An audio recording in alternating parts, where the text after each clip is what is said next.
Rah, jump scare. I need to shave my beard. I need a haircut. You know, I know it. We all know it. Let's move on because we have to talk about the most ridiculous build. And if we can find a way to make this thing work, it will without question be the strongest thing in season 11. It's probably the weirdest total combination of mechanics I've ever put together. And it's being heavily inspired by a lot of different things you've already seen before. But now we can just make it work.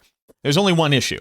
And we'll get to it in a little bit, but it's a pretty big issue. This is not hyperbole. If you've been following Season 11 PTR at all, they have made drastic changes to Diablo 4. Most notably, it's nearly impossible to survive any endgame content. And while a lot of power has been removed from players' gear with an interesting injection of power in the sanctification system, and if you don't know what that is, I'll link a video right here explaining it. You don't need to be afraid. It's actually very cool. But a lot of the classic builds walking out of Season 10 are at a severely reduced power level. That's not inherently a bad thing, but obviously people are scrambling to try to figure out what's going to be the most powerful combination of effects walking into the season. And if you played Season 10, if this was your first introduction to Necromancer, you might have played the Shadowblight build. And this thing was by and large the most favorite build of the majority of people who played it. It was super fun. It was a single button. It smashed all content. It was super fast. It was super powerful. Sadly, walking out of Season 10, losing Alter the Balance, a seasonal perk which made it so we could spam Soul Rift,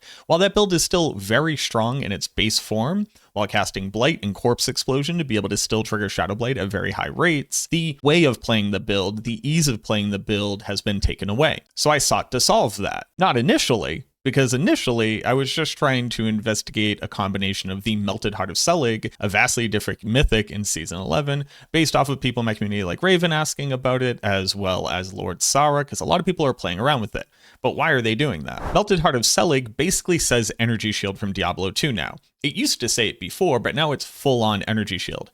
If you have resources, you do not take damage. The issue being that it reduces your maximum life by a huge amount. So you'll notice that on my character, I have a whopping 15,000 essence, but only 2,000 maximum life. But if I put all this together, while having to understand that barrier used to play a huge role here, we have increased our survivability. But that's not what we want to do. No, we want to spend all this essence and get it back, because of a little used and little known unique item that you've probably never equipped unless you played back when they first introduced it, and that's the Unmaker. But don't get it twisted. This isn't a Soul Rift build. This is a Shadowblight build. But again, what exactly am I talking about here? But for all of this to make sense, let me give you a very quick crash course in the mechanism itself. So if you want to go test this in the PTR, or if you hear people talking about it later, you can be in the know so you can understand what the meta is trying to do to develop around this. But what is a Shadowblight build? Shadowblight is a key passive that says every 8 times we do shadow damage to a target. This can be from a dot, this can be from an instance, this could technically be from your minions applying shadow damage.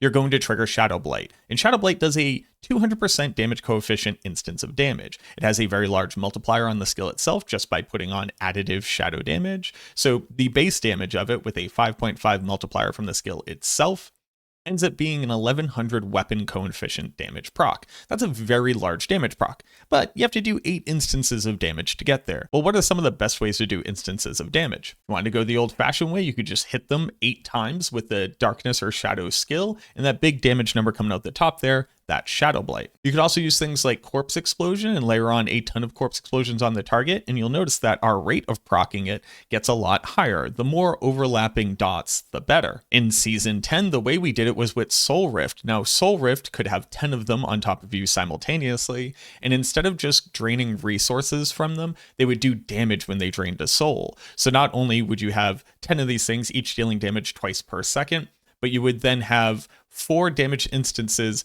per Soul Rift, so another 40 damage instances per second added on top of that. So that was like 60 damage instances every second, as long as there was only a single target. The moment that there were more, it kind of spread out a little bit. But it was a really, really good mechanism for being able to proc this very quickly. Without Alter the Balance, Soul Rift is not nearly that efficient. You'll notice that if I cast Soul Rift here, while I will eventually trigger Shadowblight from it, it doesn't occur very quickly, and it's because it's only doing damage twice per second. That's where the Unmaker comes in. The Unmaker says a lot of stuff, and people always get confused and think that we care about the stats on the gear. We really don't, not at all. It makes us think that we care about the Soul Rift damage. We don't care about how much damage Soul Rift is doing. But what it says is that Soul Rift will deal an instance of damage according to how much dot damage it would do for every 30 essence you're able to generate while it's active. And there are a couple different ways that we could generate some resource here, but the one that I'm going with is Bone Spirit. Because with nearly 15,000 essence and Bone Spirit's ability to drain all of our essence, we can at least get rid of the essence, because you have to get rid of it to be able to gain it. You can't gain essence while you're at full.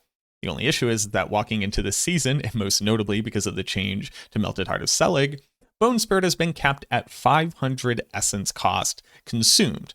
So I could sit here and I could cast Bone Spirit, and you'll notice it's like I never actually lose a resource ever. So how are we going to spend enough resource so that Bone Spirit can then be our engine for generating resource? Well, how does Bone Spirit generate resource in the first place? Dreadful Bone Spirit says it's going to generate 30% of your maximum essence over 4 seconds once a Bone Spirit has hit a target. And it turns out that if you have 15,000 maximum resource and that scales off of your maximum, you are regenerating a ton. On top of that, stats like resource generation and things that increase how much essence you generate per second are going to further amplify this effect. And when you have nearly 15,000 essence, it turns out that that 30% plus all of our multipliers for essence generation ends up generating 2,500 essence per second.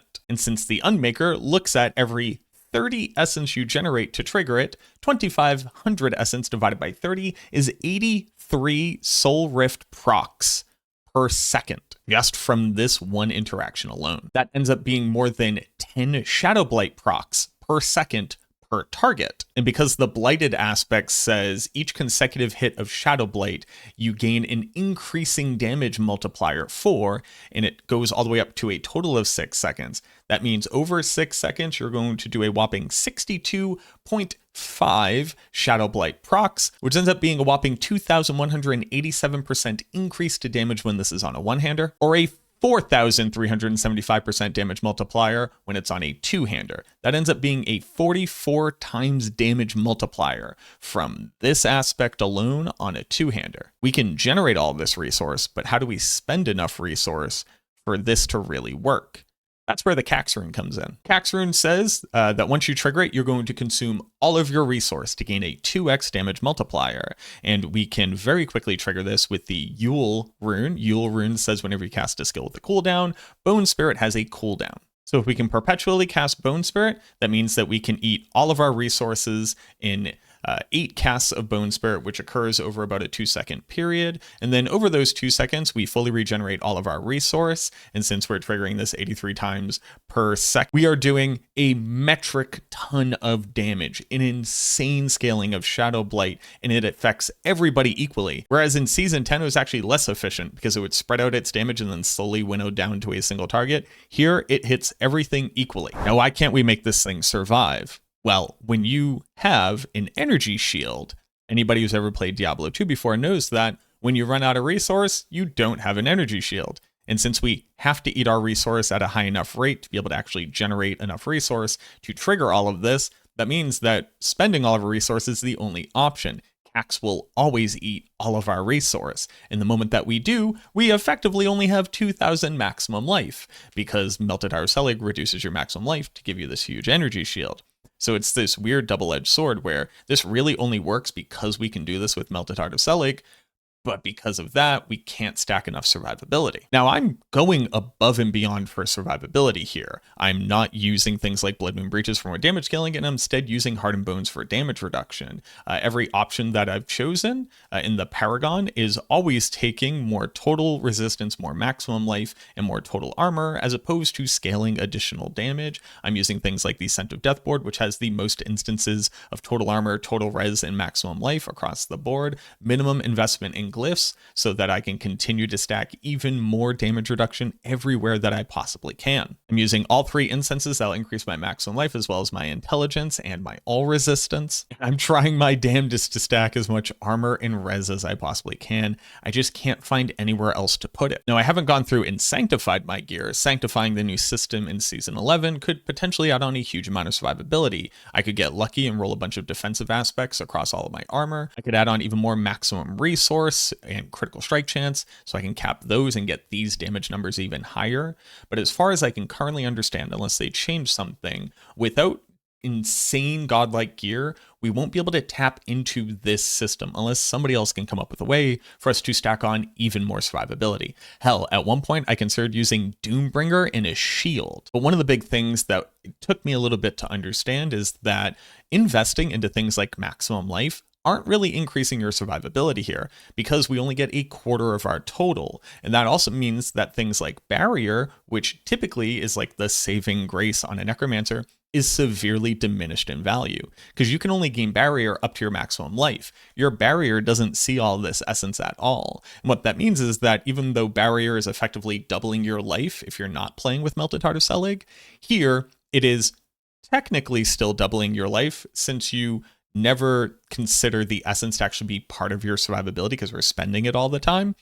But it turns out that only having 5,000 maximum life when I could have up to 20,000 plus is probably not going to cut the cake. So then why make a video about it, right? I literally just told you it's a build that I can't figure out. Well, it turns out I'm not God. I'm not omniscient. I'm not all-knowing nor all-powerful. And I know that there are a lot of nerds out there in the PTR who are looking to see what's the weirdest combinations of things that they can do. So I wanted to put this out to the community and see if you all can help me. Anytime you have an effect in a game like this, it is just waiting to be broken. And while my few hours spent today couldn't quite crack the code on this thing, maybe our collective power could. If you could come up with a way to either make this build more efficient or have better survivability, I would love to hear from you. I'm trying to avoid just sanctifying and getting perfect gear because I don't think that that's realistic, right? There's a universe where we could call this like the premium version of the build, which I'm perfectly fine with, but the base build's got to work if anybody's going to care about it. And if we can only get there with like literally mathematically impossible combinations of things, I'm not quite interested in it. But if you can come up with a cool way to do this, swapping out gear that I haven't, I think I've tried everything. I'd love to hear from you. Let me know down in the comments. Join the Discord. It's linked in the description. Come hang out with us. We're trying to share theory crafting all of the time. And maybe, just maybe, if you just found this interesting, subscribe to the channel and leave a like on it regardless. Sure, I didn't show you the next best thing, but I think that I showed you a spark that might ignite the next best thing. And maybe that's worthwhile for you. Thank you very much for watching this video. I truly hope that it helps something, and I look forward to seeing you in the next one.